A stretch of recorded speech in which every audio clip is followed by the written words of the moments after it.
Hi, I'm Mrs. Collins, and I'm going to read a couple books today for our summer reading program, Summer Reading 2022. This book is called Would You Come Too?, written by Liz Garton Scanlon.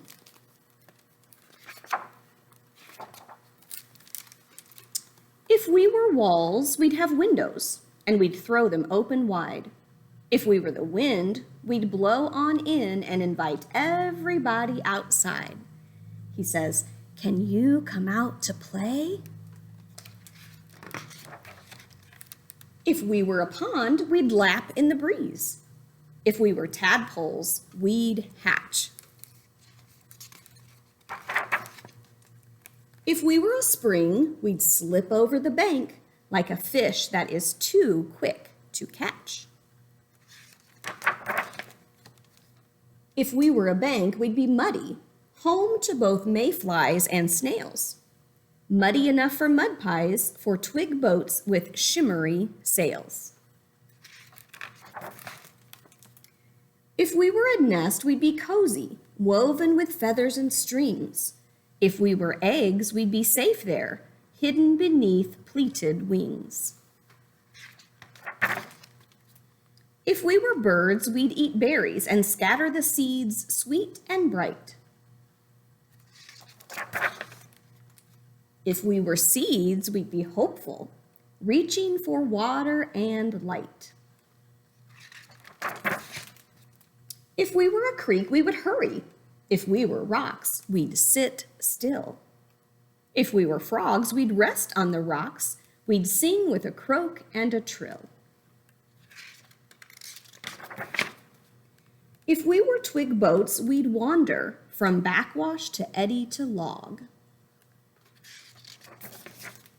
If we were a log, we'd be mossy and wide, a crossing for a turtle and dog. If we were rivers, we'd run, boundless and wild and free. Would you come too if we asked you? Would you run all the way to the sea? Past all the berries and sunshine, through all the mud and the moss, alongside the twig boats and tadpoles, slowing to let turtles cross?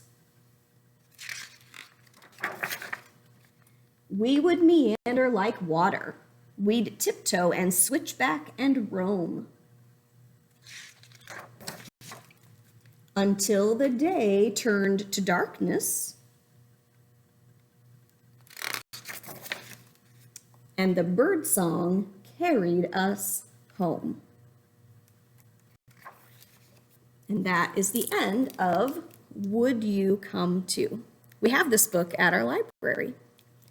Another book that's great for summertime is this book by Mark Teague called How I Spent My Summer Vacation. I wonder how you'll spend your summer vacation.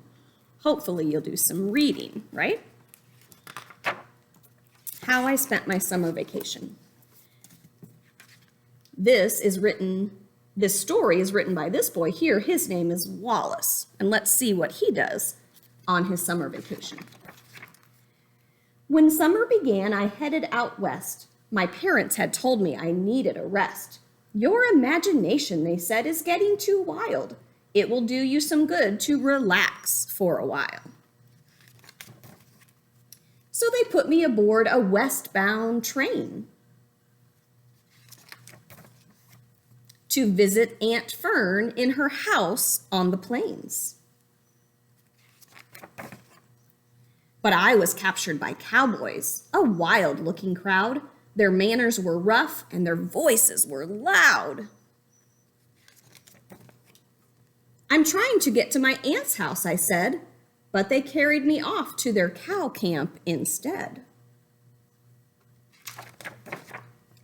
The cattle boss growled as he told me to sit. We need a new cowboy. Our old cowboy quit. We sure could use your help, so what do you say? I thought for a minute, then I told him, okay.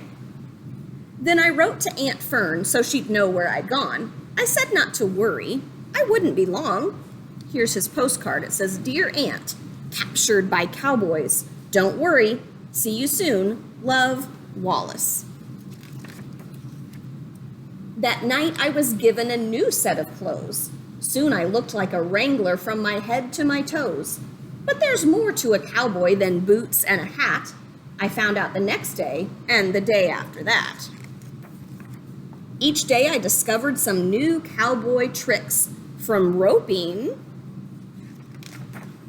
and riding to making fire with sticks.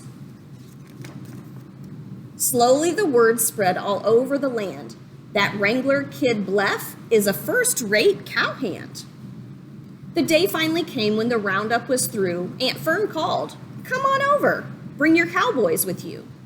She was cooking a barbecue that very same day, so we cleaned up a little and we headed her way.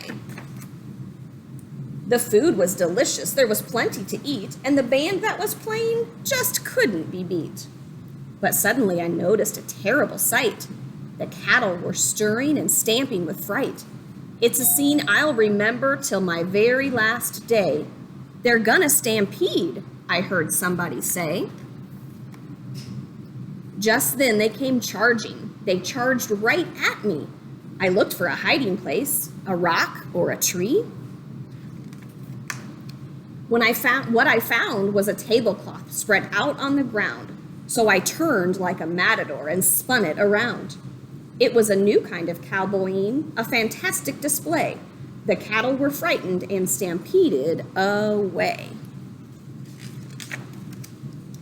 Then all the cowboys cheered, "Bleff's a true buckaroo." They shook my hand and slapped my back, and Aunt Fern hugged me too. And that's how I spent my summer vacation. That's the report he gave to his class. I can hardly wait for show and tell. He brought a few friends back with him from his adventure. This book is also available at the library. Come see us, work on your reading logs, and we hope you enjoy a good summer of fun and of reading.